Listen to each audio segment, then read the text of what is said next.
Kalaboso sa Parañaque City Police Station ang dalawang kilabot na hold-upper sa Asiana Entertainment City sa lungsod ng Parañaque. Ayon kay Parañaque City Chief of Police, Police Colonel Melvin Montante, nakilala ang dalawang notorious na suspect na sina alias Popoy at Jepoy, na kapwa magkakosang miyembro ng kilabot na Sputnik Gang. Itong natin na mobile around past 4 AM, okay, while traversing along Macapagal going to Seaview area, chance upon nadaanan nila yung victim along the way sa Macapagal, particularly doon bandang Uzumi building, and informing doon sa mga patrollers natin na they were victims. Yes, sir. Of this perpetrator. We arrested 2 suspects.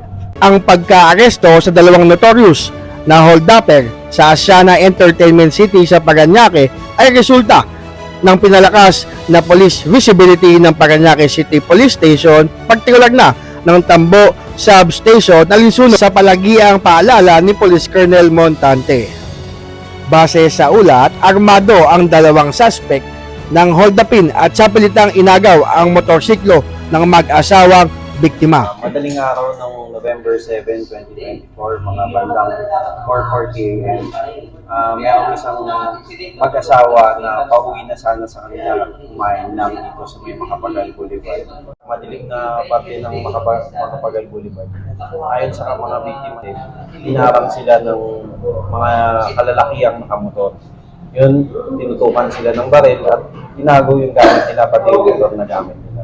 Nung naagaw yung motor nila, nataon naman na may dumaan na mobile natin na nagpapatrolya doon sa area. Agad-agad nakahingi sila ng tulong at yun, hinahabol po ng mga kapulisan natin yung mga suspects. Sa may bandang Seaside Drive, papuntang Okada, doon sila naabutan ng ating mga kapulisan at nahuli sila. Sa nasabing lugar, nasukol ng mga kapulisan ni Police Colonel Montante, partikular na ng Tambo Substation ni Police Major Ivan Soriano, ang dalawang suspect na lulan ng kanilang tinangay na motorsiklo. Personal namang kinilala ng mag-asawang biktima ang dalawang notorious na suspect. Nang masakote ang dalawang notorious na hold-upper ay samot-saring mga kontrabando ang nasabat sa kanilang posesyon. Nakumpiska sa mga suspect ang 1 kilo ng marijuana, ilang pakete ng shabu, isang kalibre 38 baril, 9mm caliber, mga bala at isang granada. Ang mga nasabat na kontrabando sa mga suspect ay agad isinailalim sa maayos na markings and inventory. Napag-alaman na ang dalawang notorious na suspect ay silang salarin sa naganap na hold-upan sa Asiana Entertainment City kamakailan. Previously, may mga robbery incidents kami and lumalabas po doon sa mga information gathering namin na itong mga taong to ay sila rin yung involved doon sa mga robbery incidents na mga naganap ng mga nakaraan. Paano ka nahuli? Papuntang Okada. Sa habang yun, kinuha namin yung motor ng dalawang biktima po. Sinong namin? Ano yung sabihin namin? Kasama mo siya? Kasama po namin. Saka po isa pong kasama pa namin si Mark. Ay, isa pa. Ako na nakatakbo po. Saan nangyari yan, kuya? Hindi ko alam, papuntang sa may Okada po. Sa Okada. Kung kayo dalawa, magkatropa kayo, isang grupo lang kayo. Apo. Gano'n katalamak yung lakad nyo na ganyan? Halos sa isang linggo, dalawa ganun. Dalawa. Dito lang yan sa Parañaque. O meron din sa ibang lugar. Meron po sa isang linggo. Gano'n nakatagal yung ganyang lakad nyo? Mga ano po, ilang buwan na rin po ang Modus nyo. Ito agaw po to. Agaw po at mga agaw na po. Tapos Scoba. Scoba. Maliban doon, ano pa? Budol. Mga ibang tira, budol. Hmm. Nakulong ka na.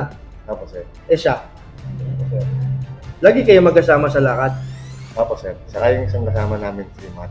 Kaya may profile ka din sa Cavite, tama ba? Cavite. Kilala kayo sa Cavite? Meron, sir. May kami ka po. Nakulong na kayo doon. Stop out, sir. Sa Quezon City meron din? Quezon City, wala po. Yung mga kasama po namin na... Kasama yan. Yung mga ano ng mga 7-Eleven. Yung sa Alpha Mart daw. Sa Alpha. May incident din dito sa Parañaque. Alam mo yan? Hindi po, ang siguro yung sa kasama ko po. Ikaw, kuya, anong participation mo? Backrider po. Backrider. Ano dala nyo? Tapos minsan baril. May plan ng kayo. Hindi nyo ba alam kuya na kawawa naman yung mga biktima nyo? Yung takot na pinudulot ko. Dala lang po ng kahirapan, sir. Taon na kayo tumitira? Buwan pa lang po, sir. Buwan.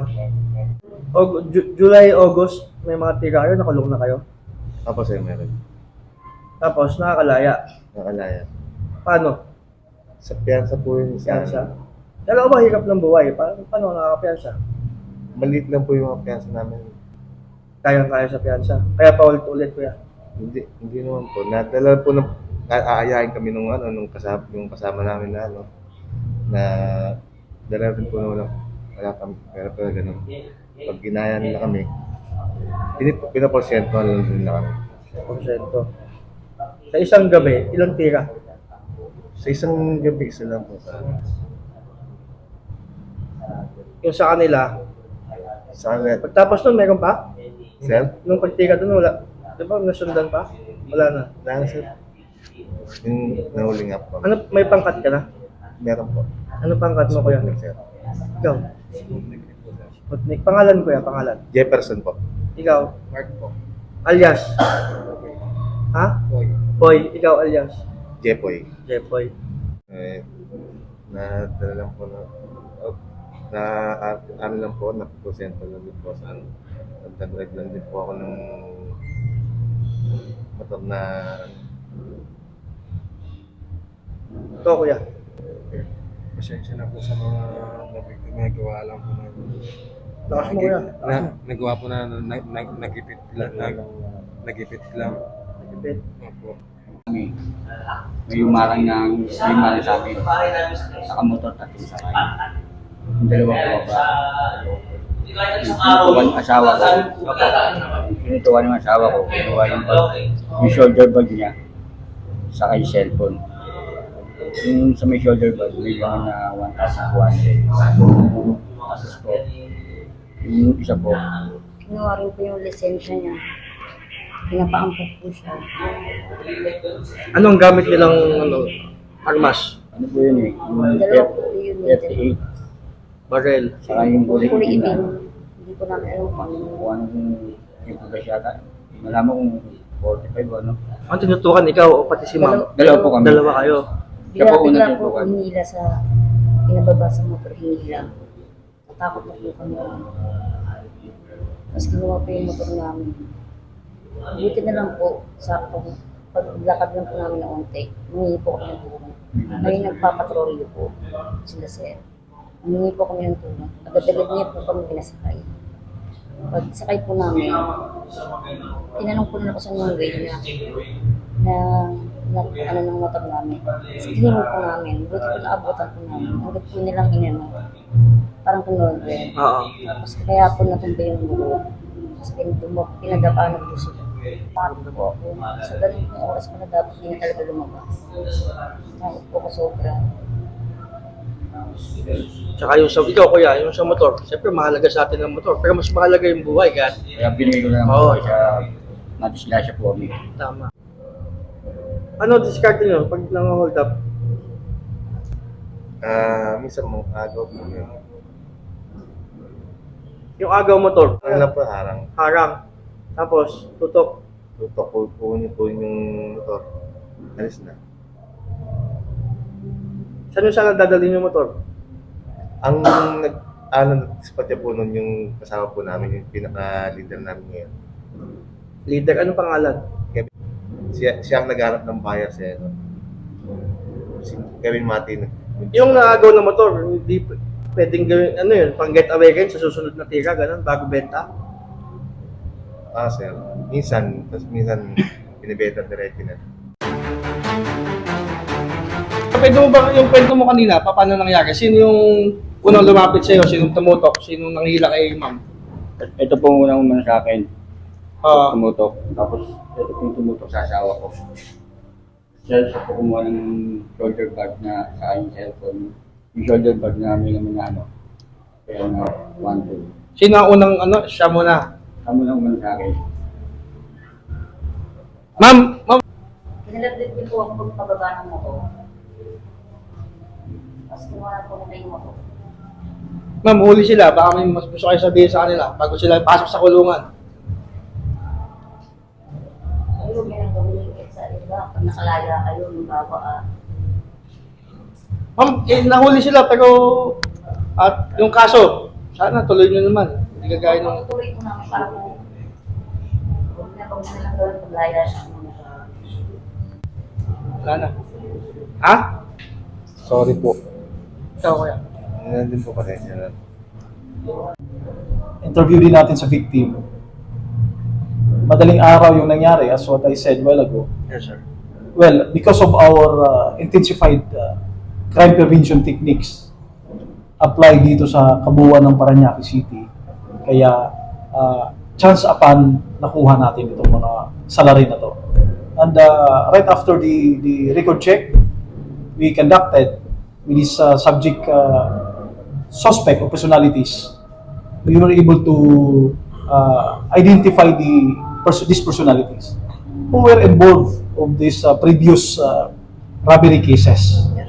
Okay, as based on our record, mayroon silang robbery in the area of Jokno Boulevard dito sa Entertainment City. So, yun yung isa sa record nila. Then, continuous record check, operational research, na pagkaalaman natin na mayroon din silang robbery sa area ng Quezon City and other part of Cavite, as well dito sa area ng Bulacan. So we were able to check their previous warrant of arrest. So meron silang dalawang warrant of arrest for the crime of robbery and estafa. Sir, patungkol po sir sa crime prevention. What's the specific instruction, sir, ni Southern Police District Director, Brigadier General Bernard? We're very clear ang instruction ng ating District Director, si Police Brigadier General Yang, dito sa crime prevention technique natin. Very particular dito sa mga crime-prone areas at sa mga convergence areas.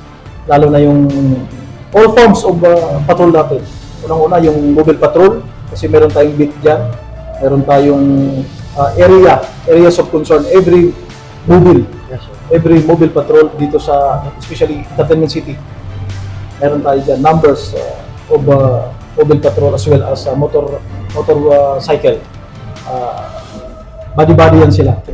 So, bukod dyan sa mobile patrol natin, mayroon din tayong beat patrollers in every corner, in every post. So, kasama yan doon sa deployment plan namin. Araw-araw po yan. 24/7 po tayo doon. Kaya, dahil dito, at dito sa magandang latag natin sa mga kapulisan natin na nahuli natin itong mga salarin na to. Going towards, or heading towards the area of Entertainment City, mambibiktima na naman siguro.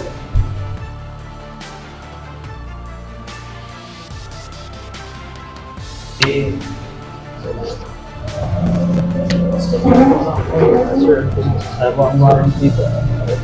Robbery, warrant. Talaga na ulit ako eh. Good children sa tao.